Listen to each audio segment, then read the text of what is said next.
We live. Doing introductions through you again because it's my show, and I liked God. when you did that. I like having the owner of the company Waiting for that deep introduce announcer, me that deep announcer voice. and the banana And we're live. and Noah and Joe. I I'm guess. still trying to get the I hope Most she- of the banana. I hope she says my vocals. name this time. Oh yeah, Crony. Sorry.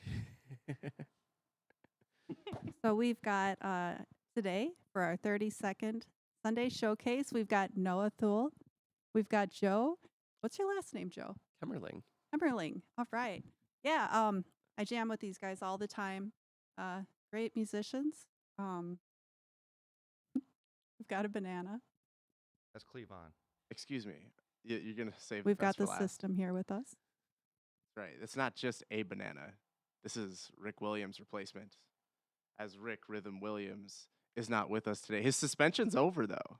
I thought he would be like the first one in the building because he's all about this show, but I guess he's gonna show up late, casually late. But it's fine. We got his replacement right here. He's doing great. He's a great listener. Yeah, absolutely. So Noah, I gotta say, your last name Thul is that like is that pronounced Yeah, correctly? Or is it you're like doing Huel? Is it like Huel? Like the Well, no, like it's that food it's where you eat it and it's like got all the Thul, nutrients it's in like it? Thul. It's a German thing. It was like this old cultist society where they did all this like weird supernatural stuff, and that's just my name I walk around with. Like I'm not joking. That's a pretty powerful last name. Yeah, it's like I don't know. I mean, every once in a while, I write my name out, and all of a sudden, like the paper just folds up and goes into like this other dimension and stuff. It's kind of weird. It's kind of a pain in the butt if you like write out a whole letter and sign it and just. Sounds kind of inconvenient if you It ask me is. sometimes. It is. A blessing and a curse. Yeah, it's a little weird. Not a lot of people mess with me though. It's kind of weird. Yeah, Joe. Hard being a fuel. It's hard being the system sometimes. I Creating a usually name try to like fight that. the system. So Yeah, people you do and like me, try. you and me later, buddy. Yeah, people like to try and fight the system. Yeah. The system always wins though, They're like, especially on my show, the System Showcase. yeah, Run my graphics. graphics is. Yeah, I have graphics. Whoa. Yeah, it's my show. Hey, no, I'm in that. I'm in that. Really? Yeah. Yo, we're gonna talk about that. We're talking about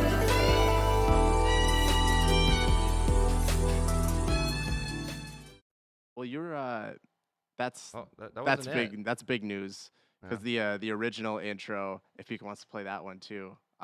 We get double intros. Yeah, can we Okay. double intro?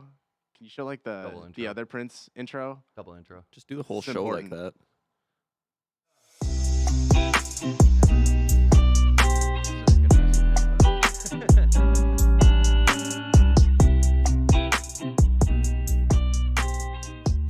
There I am. There he is. There he is. That's That him. was me, right That's at the him. end. That was That's me him. right at the He end. did it. That was him. perfect. All right. That's big news. All I'm right. ukulele The fingers ukulele guy. at the end of that intro is you. That's me. Can I have your autograph? I charge. You're actually going really like hard on that ukulele. It's I know. like We got in a little argument before I started playing it, and I just had to show who was boss. I mean, I guess do you know or do you remember what song you were playing? I'm pretty sure it was something random. Something random. Yeah. Are you just doing like a 3 or 4 note variation and just Yep. hammering away at it? I had to give it what for, man. It was being disrespectful. How do you like to play the ukulele? Do you just do it with your thumb or do you like using a pick? I'm a pick guy. I know that's sacrilege, but I do it anyways. I'm used to not having a pick, so I guess I've learned with the thumb. But like, Oh. do you use like the actual like a ukulele pick, which is like a little bit like softer, or do you use like I just use a soft regular pick in like general, soft pick in general? Yeah. You're a soft pick guy. or else I break strings. I mean, Really? you saw I was playing the ukulele. You gotta give it. Yeah, I something, guess. it's- But Where do you get that? Where do you get that hard, heavy hittingness from? Is that a curse from your last name, or do no, you I'm gotta- just metal. I mean, you're Very metal? angry. yeah, just playing ukulele, metal-lele. Oh, metal lately. Well, tell me more about that. So, are you originally a guitar player, a singer? How did you become? Well, back in the day, before I was telling kids to get off my lawn, I actually started as a school band geek. I played the bass clarinet. That's that one that looks like a saxophone but isn't. But everybody asks you like. I thought it was "What's up with band your saxophone?" nerds and then orchestra geeks. I just figure I was probably pretty nerdy, so Yeah. whatever. Just put some music in front of it, we're good. Then I wanted to be a saxophone player for the longest time, but my ma actually saved me from that by getting me a guitar when I was younger instead of a saxophone. Going, you'll probably do a lot more with this than you will a saxophone. And I'm just like, all right, whatever. Then I went on to do the guitar stuff for a long time. Picked up drums eventually, bass, a little bit of keys, pots, pans, you know, that kind of stuff. So I do play a lot of different stuff. Write a lot of music. I'm not much of a covers guy, but whatever. I figure if you're gonna do it at all, you might as well do your own thing. But No, I figured that too. I like making like original songs start off. Playing covers though seems like a pretty good way from a marketing aspect too, Yeah. or even learning songs, learning like your common chords and seeing how oh yeah, you how have top to dogs you have to play put the your right book work in for sure. But out. So you got I saw I don't want to give too much of a sneak peek of the musical performance. Definitely like reminded me of just this weird obscure like concert of like Weird Al playing in like the 1970s of him like playing Another One Rides the Bus with like his accordion, and then like he had like his drummer playing the like something like this, just like a box underneath, just like yeah. Oh, I'm no, sorry. Rick. Sorry. No. sorry Rick. Gosh. That might be a workman's comp claim there, man. He's got some bruising. I don't know. But this sounds like a new project for you guys, you two together, or how long have you been doing it? Relatively. So I've been doing a lot of like the jams and stuff like that. Definitely get my name drops in there. The Jimmy Love Jam and all that kind of stuff. But I've actually been helping host a lot of those, playing various instruments. Be it bass or guitar or drums for that matter, mostly. With a few different folks, really kind of helping support a lot of the guys that come out and just, trying to put on the best performance that you can with a bunch of random people getting together jamming. So, which can be a challenge, but then, what I've found more than anything else is you end up playing with some really, really talented and really, really sharp people. And I found that for every bit of time I've spent in that place, I've always found myself learning new things, whether it's about, the craft, playing particular instruments and, but no matter what, it's always an opportunity to improve, and it's always an opportunity to, support people and help them develop. And, so it's been really cool. And through doing that for a long time, I've met some really great musicians that have, decided to actually put their time into the project and the songwriting that I've been working on for however long now. So it's been really, really cool, and I've been actually just really excited as of late because I have a really strong group of guys. To include Joe here. I got Backbeat Hairs, which has appeared on a few of the streams with a few groups as a drummer. Of course, Adam Wetterling. We work together, writing music on kind of both sides and really supporting each other in that sense. Because it's one thing to try to find a guitarist. It's another thing to find like any other instrument, So it's like being able to have like a few multi-instrumentalists that can pick up and do what they need to be able to do to make the show happen or to make a rehearsal or a songwriting process happen. It's been really huge. And honestly, I've been just absolutely privileged to be surrounded by some extremely talented people that are willing to put in their time, and I do my best to, return that time with anything that I have to offer. Awesome. What are the biggest things you learn when you're playing and flex in a jam and you get to meet someone who's at a higher level and learn from them? What are some of the key things that you've learned stepping up with someone and be like, oh, this is really good? Is it something you realized during the jam, or like what are the biggest things that kind of pop out? You're like, Well, oh, I'm glad I met this person. Like, yeah, I mean, sometimes it's like little technique pieces, it's just like, oh, look at that little hammer pull thing they do. Other things, it's like, how are they presenting themselves on stage? Other pieces work out to be, uh-oh, it's real, Rick. oh Do god, we hide now? no, we're good. I think no, we're good. We're good. We're absolutely fine. Oh, look with the cat. Hey, Rick. Oh. Hey, Rick. Pass the tardy sauce. Unlike you, I had some instruments to sell. Oh, okay. Yeah, make it. you're No, all I heard you sold the flute, man. I heard you sold the flute. It was a metal flute, It's right? big. Cello and a couple Oh, other jeez. Yeah, I love it. I do still have a business to run. Oh, you still have a business to run. Oh, those, I get you. I see you. Still have a business. I guess we'll give him a mic. Well, I guess that's a good transition. I think for the intermission here, Rick's gonna receive the system's official apology video. That's right. I'm a humble Sweet. man. Starving. Wait, I are you haven't wait? eaten all day. You haven't eaten all day? No. Hey, wait. That's our guest, dude. Don't do that. No. No, don't eat that. Wait, who God. told you you could eat that? I need some potassium in No, it. wait, hey, no, hey, stop that. No. No. No, that was our guest, dude. No. That's murder, dude. Oh, my pocket's ringing. Listen. Oh, never mind. Anyway, oh, here's a spot. That's his drunk. Banana all over my cajon over there. Oh man. That's I'll lick it off. Oh God. How you doing? I'm well. How are you? I'm good.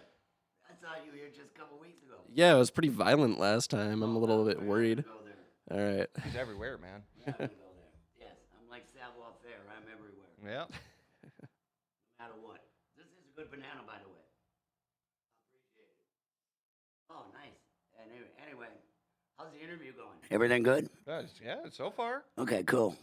I guess I'll eat my banana and let you guys carry on Alright. here. How you doing? He looks really How you doing? traumatized since you ate our guest, dude. Oh man, it was delicious. I was low on potassium. You all right? yeah. You keep shoving that in your mouth, right? Yeah. Keep going. One bite. So we got an apology video for Rick coming at the intermission. It's probably my most humble performance, if I do say so myself. A lot of things always happen on this show. You guys, I watched it. I but hey, did. I saw it. you're what are some of the funnest moments of coming to jams? We tried coercing Jimmy to get some fun stories from his jam experiences. I'm wondering if you have some specific ones that pop out.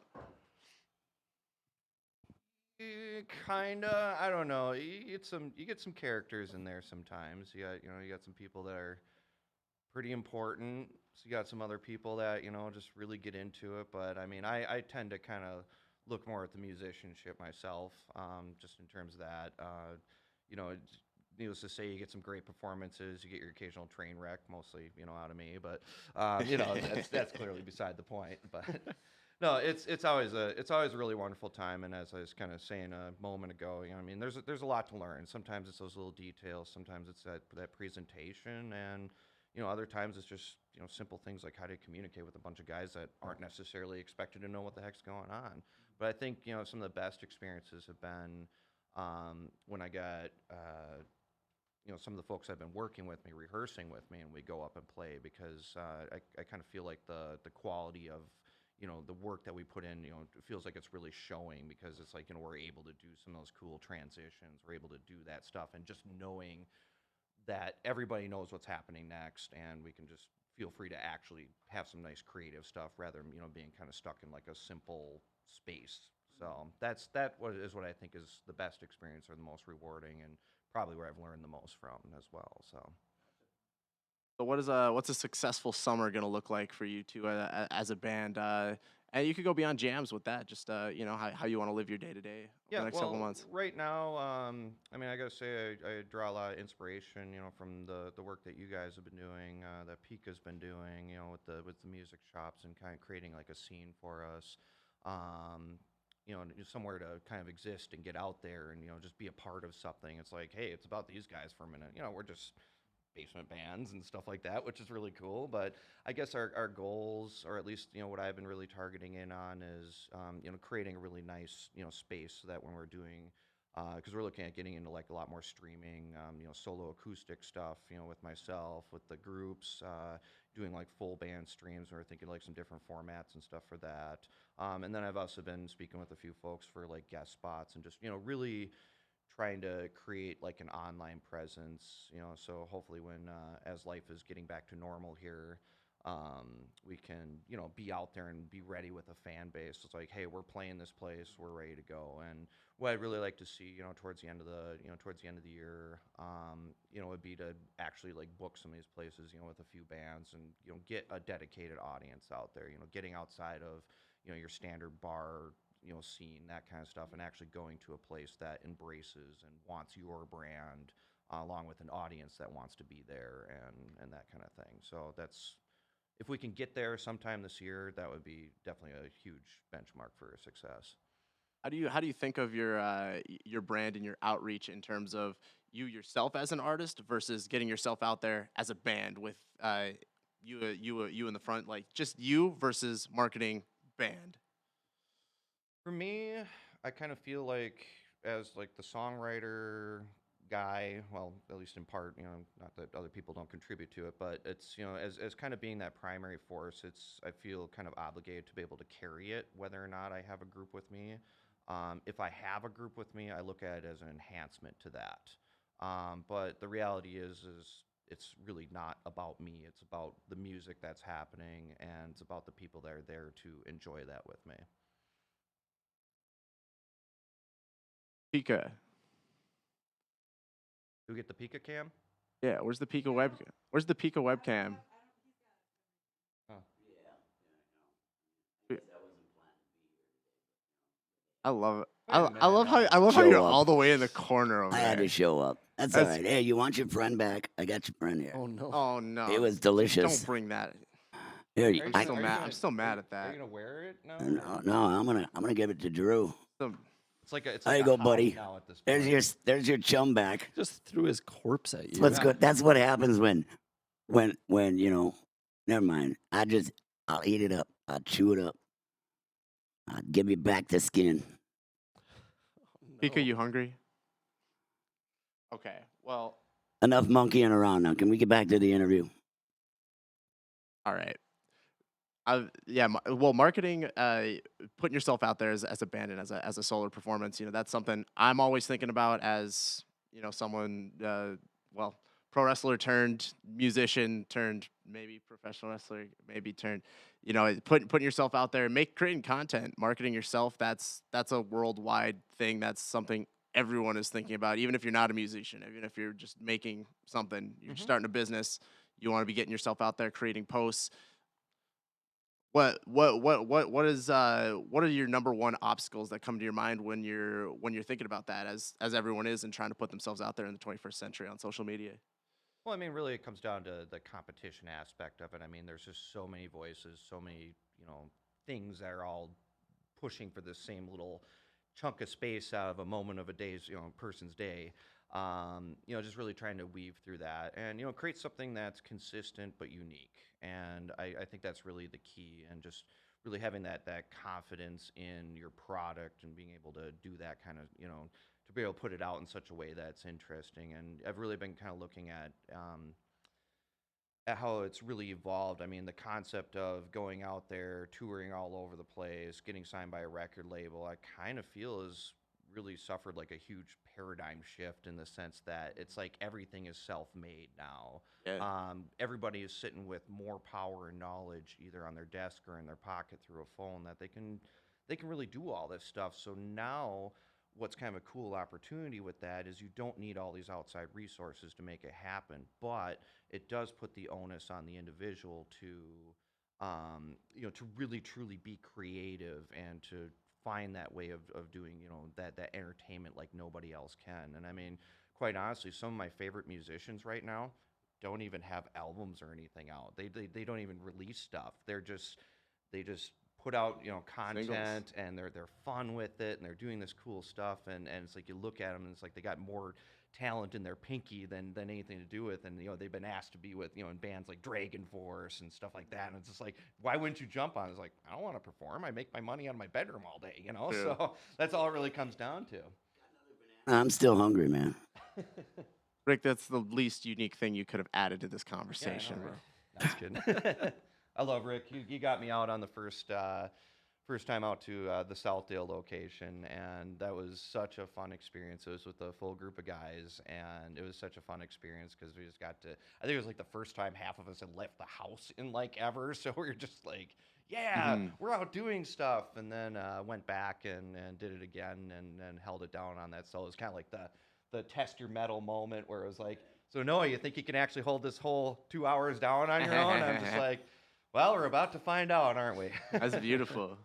A wonderful job you did, by the way. Hey, thanks, by the man. I way, appreciate it. I still have the thing that I made for that second show. Nice. So when I'm done here today, I'll make sure I shoot you a copy of it so you Yeah. have it for your own stuff. Okay. Yeah, absolutely. I appreciate All it right. so much. Nice. Yeah, and Gotta that's keep been it. the other thing, becoming, meeting, that was like another one of those experiences with the jams that I think I really got a lot was actually meeting Pika. and learning, about the fact that she owns like all these music stores. I remember her first telling me about that. I'm like, what?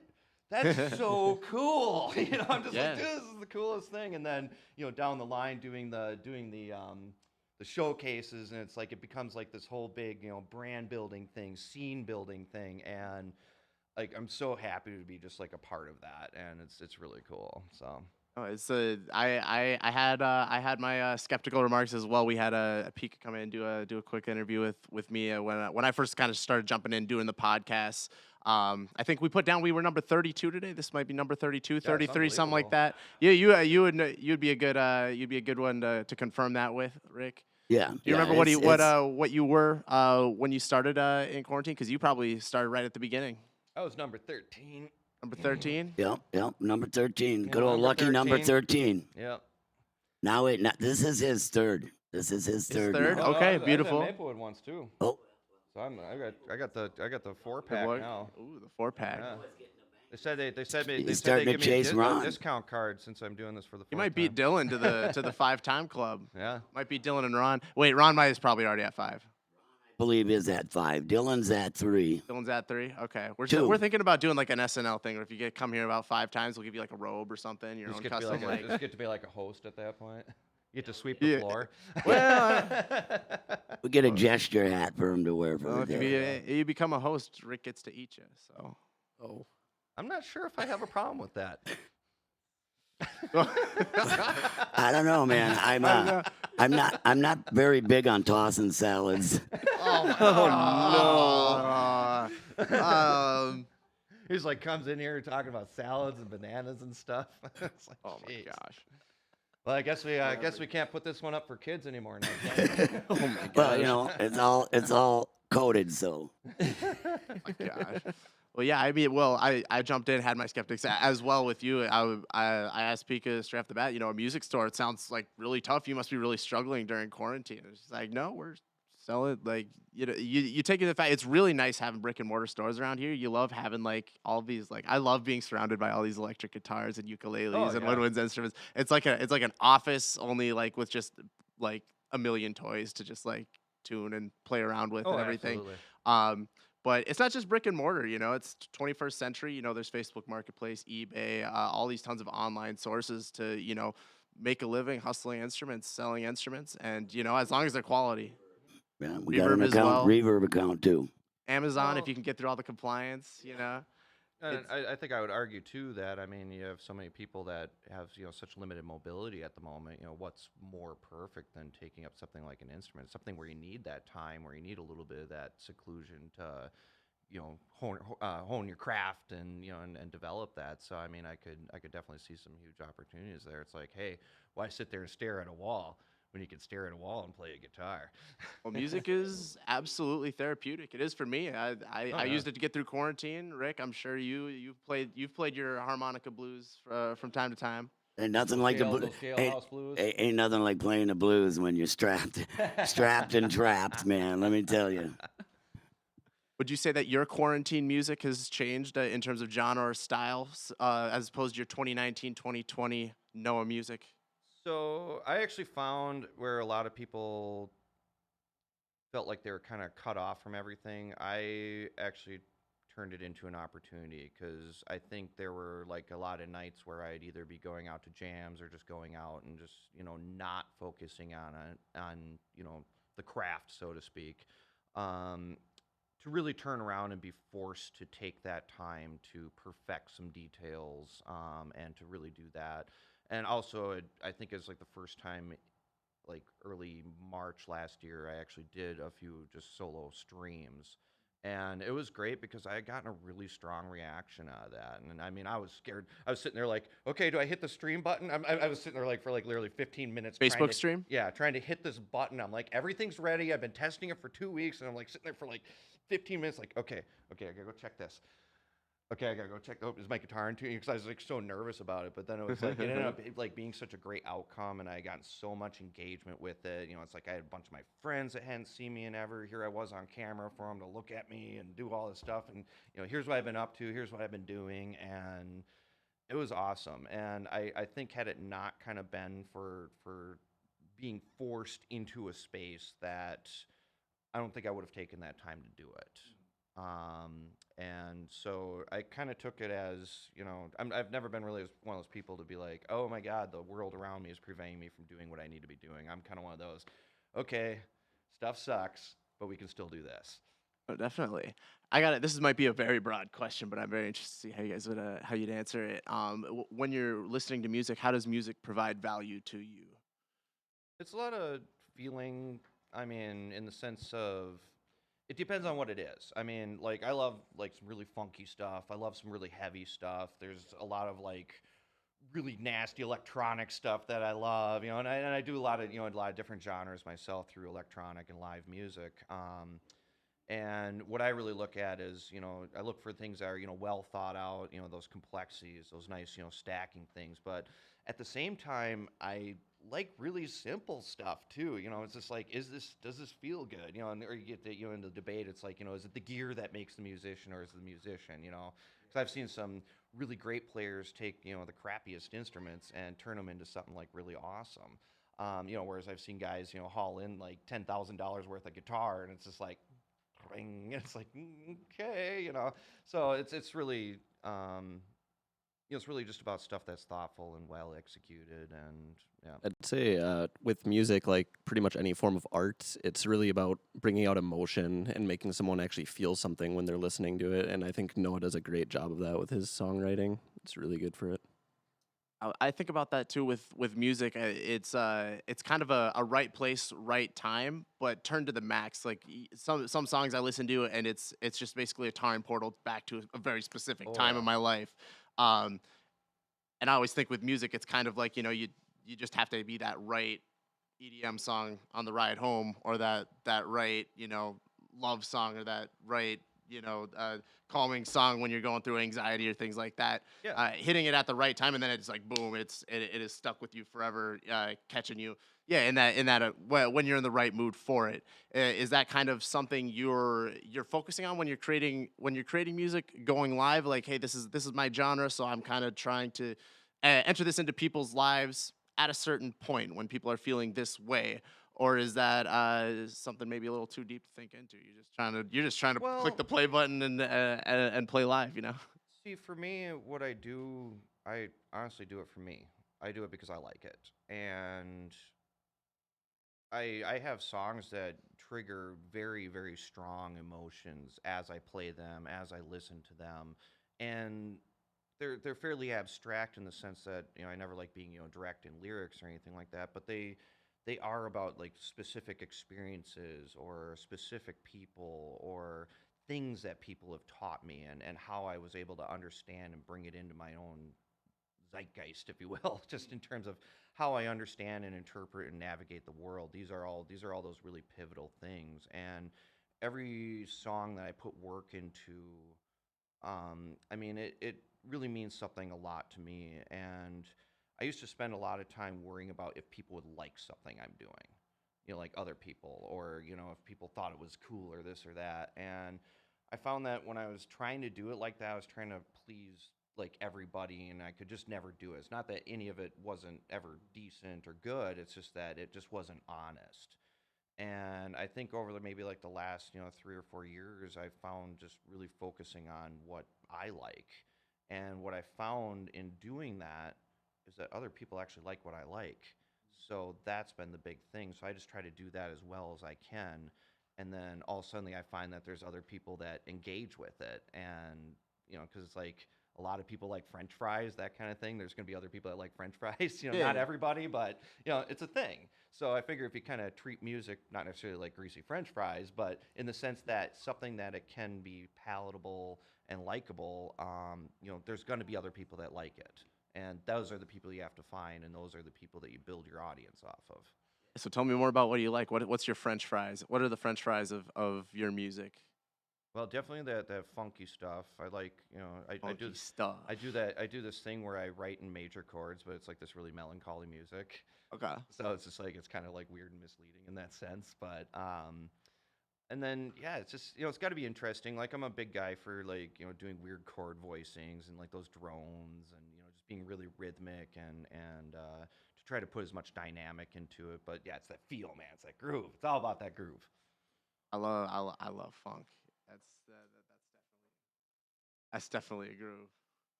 So, tell me, you look like you're a beanie guy. Yeah, I I'm not too. gonna tell you why. Not gonna tell me why. No, Well, I'll tell you. I'm a beanie guy. You don't see a beanie on my head, but I think if you're you lying. watch back my content. I got physical video evidence of me being a All beanie right, guy man. and a hat guy. Court of law. That's right. What you see is all there is, man. Okay.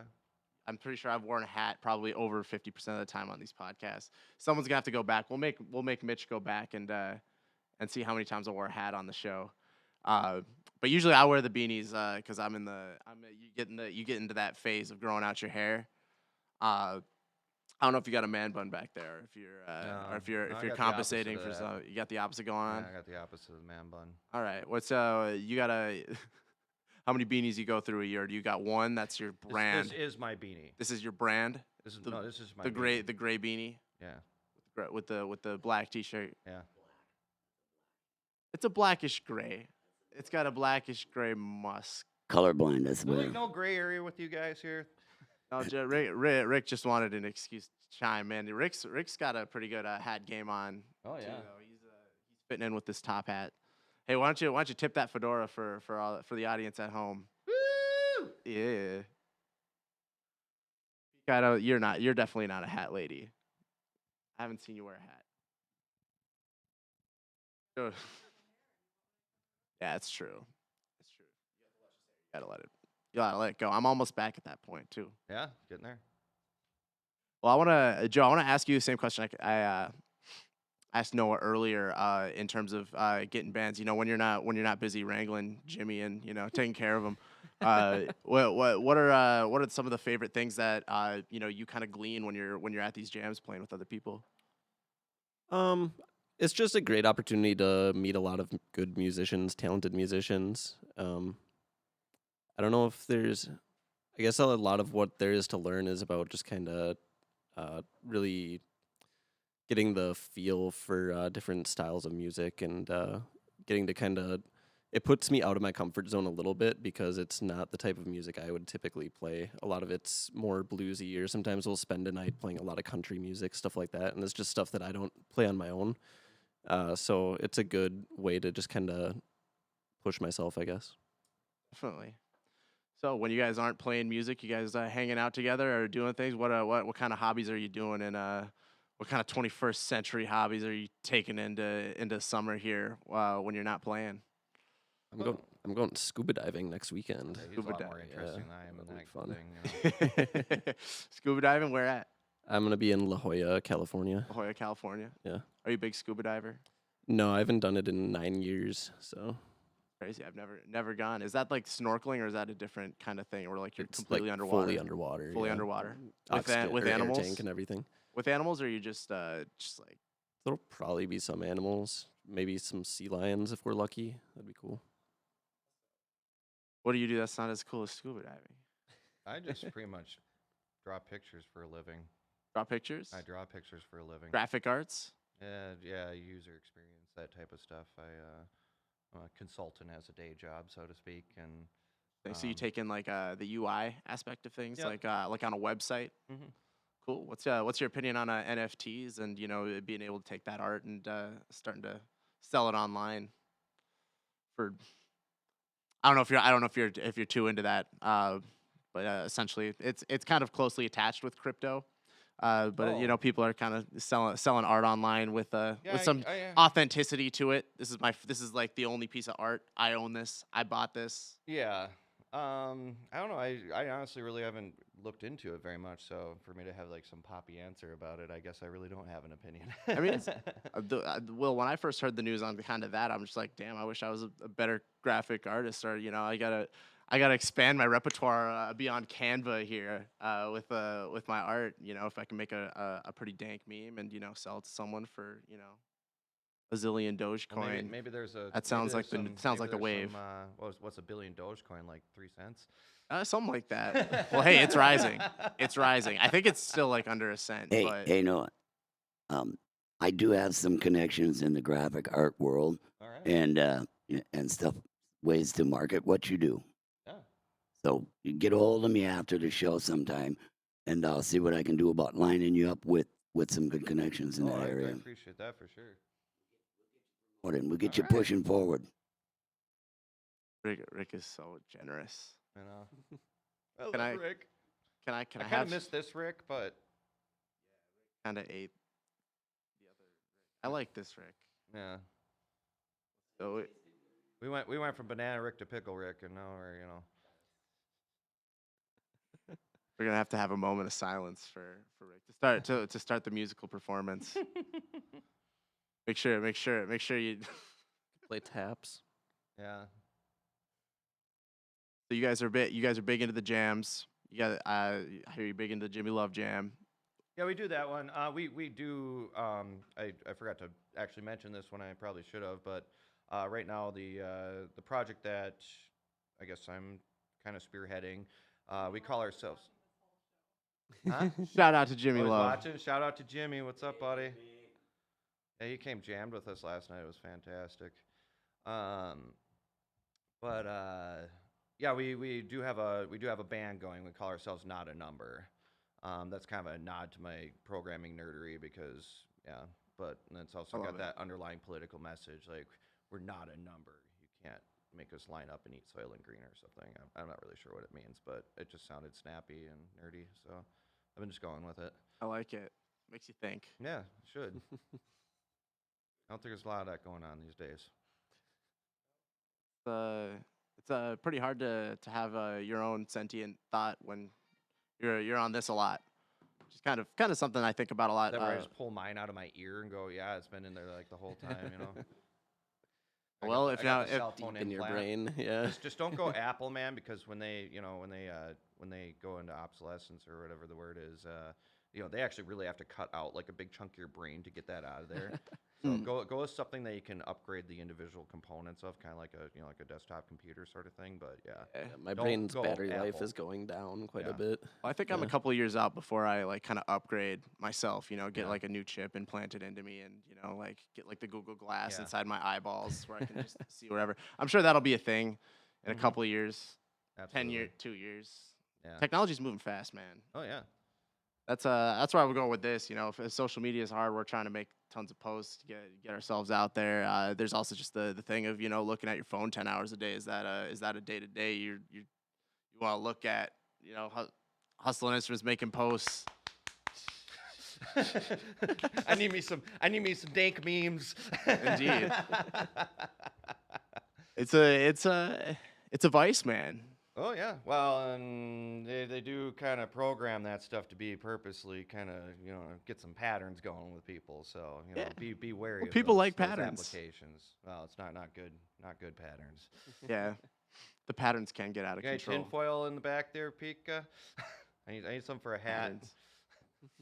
Well, I made jokes like 6 years ago with some buddies of meme historians being a thing, and they're definitely a thing. It's not a joke. Like memes are like culture now, and so maybe meme rehabilitation like should also be something on the docket here to come up in the next. Oh yeah, definitely. Well, I mean, the concept of the meme is actually far older than social media or the internet. I mean, like the concept or the action of meming has been around for a very long time. Talking about patterns. No, in the sense of how we pass information. Okay. How we can consolidate these big complex ideas into like a simple or funny message. We've been doing it forever. It's not just because now everybody has Photoshop and Facebook. It's was a thing. It's just the medium was different. Suppose. So those cave paintings of like humans Yeah, worshiping those cats. Are memes. Those Yeah, are technically memes. They are. You go look at that one. The That's an cat old thing. pooped on him. That's an old meme. It's an older meme. Yeah. Checks out. So we're excited to see your performance coming Yeah, up soon I'm here. excited to see my performance too. You guys you guys on Spotify have goals to get on Spotify, on Yeah, SoundCloud, definitely. have goals getting out. Where are your goals there? What do you want to put out? What do you want people to see of you going forward? Well, I've had a lot of people going lately. It's like, hey, you should maybe start putting your stuff on this. And when you get your album done, Noah, nudge, nudge, nudge. Or hey, how's this picture look? That'd be a great album cover for something for you, Noah, wouldn't it? I've had a few people come to me like that at this point. I'm just like, gosh, maybe I should really record this stuff and get it out there. But yeah, right now, like in the short term, we're looking at doing like the streaming pieces, and then either doing like a home production type of thing, or else possibly doing some studio work to record like a full on like actual release. Right now, like I said, the big thing for at least my personal kind of direction is just getting out there and being online and creating that presence, and kind of doing that sort of stuff, and then figuring out from there what's working, what's not working, how to make it as good as we can, and then spending the time and the money to get it professionally produced and all those pieces. I'm excited to see it. Yeah. Well, we're gonna cut over to the official system apology. Bring your tissues. It was a really hard conversation for me to have. Thankfully I was in a nice exotic location to film it. But I hope the audience at home enjoys the official system apology. We will be back with Noah and Joe. Do you guys have a band? What's your duo name? Nada? Or is it That's just pretty number? good. Yeah, Yeah, We are a number. We I guess are a number. There's two of us. Ooh. Nada, two of them. They're a number, and they're debuting on the System I bet that was really loud. Showcase, the Sorry. Sunday Showcase at Prince, right after the System Apology, coming at you right now. Again, I'm the System. This was the System Showcase. Thank you guys for coming on. I'm excited to see you perform. You guys stay tuned. Check out this apology, and as always, trust the system.